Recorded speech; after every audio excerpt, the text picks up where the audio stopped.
Selamat datang kembali di channel Simple Fisika. Hari ini kita akan melanjutkan belajar tentang gaya, yaitu gaya gesek. Gaya gesek. Nah, pertama sekali kita harus tahu dulu arah gaya gesek ini seperti apa. Karena gaya itu besaran vektor, maka perlu kita tahu arahnya. Arahnya itu selalu melawan arah gerak. Kalau bendanya bergerak ke kanan, gaya geseknya ke kiri. Kalau bendanya bergerak ke kiri, gaya geseknya ke kanan. Selanjutnya perlu kita tahu syarat supaya ada gaya gesek adalah dua permukaan bersentuhan. Nah, dan permukaannya harus kasar. Dua-duanya harus kasar sehingga ada gaya gesek. Nah, jenis gaya gesek. Jenis gaya gesek ini ada dua. Satu namanya gaya gesek F statis, bekerja pada benda diam. Lalu yang kedua namanya gaya gesek kinetis. Ini bekerja pada benda yang bergerak. Benda bergerak. Nah, biasanya kalau kalian pernah menggeser atau mendorong benda di atas lantai, maka akan terasa lebih sulit menggerakkan dia dari diam dibandingkan ketika sudah bergerak, udah lebih mudah mendorongnya. Karena biasanya F gesek statis maksimumnya itu lebih besar daripada F gesek kinetis. Nah, kenapa ada F gesek statis maksimum? Nanti kita jelaskan. Jadi kita mulai dari yang paling sederhana dulu. Misalkan ada suatu benda di sini, bendanya 5 kg, lalu ditarik ke kanan dengan gaya 20 Newton. Ternyata mu K dan mu S daripada bidang terhadap benda masing-masing diberikan.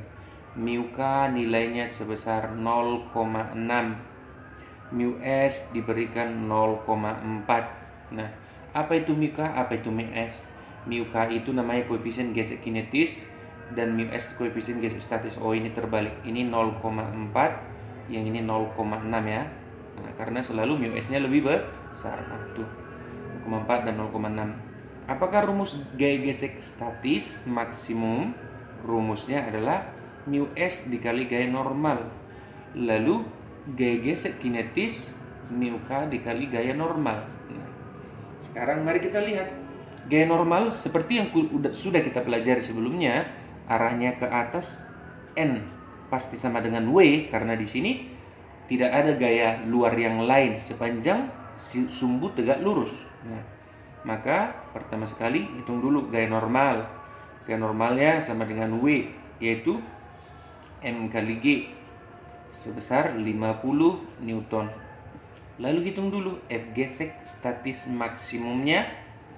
Ternyata sebesar 0,6 dikali 50. Ternyata maksimalnya 30 Newton. Lalu bandingkanlah yang ini, 30 Newton.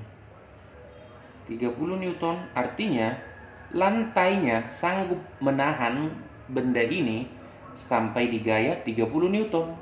Tapi kalau sudah lebih dari 30 Newton, maka bendanya akan bergerak tergantung arah gaya luar ke arah mana. Nah, contoh, gaya luar dalam gambar ini arahnya ke kanan sebesar 20 Newton.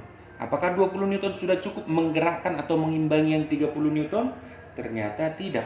Maka kita tulis gaya luar yang sejajar dengan bidang ternyata masih lebih kecil daripada F statis maksimum. Maka keadaan bendanya masih diam. Masih diam artinya sigma F sejajar bidang harus sama dengan 0. Nah, maka kalau begitu, gaya gesek statis yang bekerja, yang aktif juga ya sebesar 20 Newton. Arahnya melawan yang 20 Newton yang ini. Sehingga total 20 kurang 20 sama dengan 0. Sigma F-nya 0. Dia diam. Nah, itu dia. Lalu berikutnya kita coba dengan benda yang sama. Ini tadi 5 kg, lalu ditarik untuk kali ini diberi gaya 40 Newton, ditarik ke arah kanan. Sama seperti langkah yang tadi, kita hitung gaya normalnya. Ke bawah ini ada W yang rumusnya M kali G, sehingga gaya normal pasti sama dengan gaya berat W yang nilainya sebesar 50 Newton. Lalu berikutnya kita hitung dulu F statis maksimumnya. F statis max ternyata sebesar mu S kali gaya normal. Mu S 0,6 kali dengan 50, hasilnya adalah 30 Newton. Nah, coba kita bandingkan gaya yang diberikan dengan gaya gesek statis maksimum. Artinya lantainya cuma sanggup menahan sampai segini ya. Kalau lebih dari ini maka bendanya nanti sudah bergerak. Maka lihat 40 sudah melampaui 30. Maka dari itu dapat kita simpulkan benda ini sudah bergerak.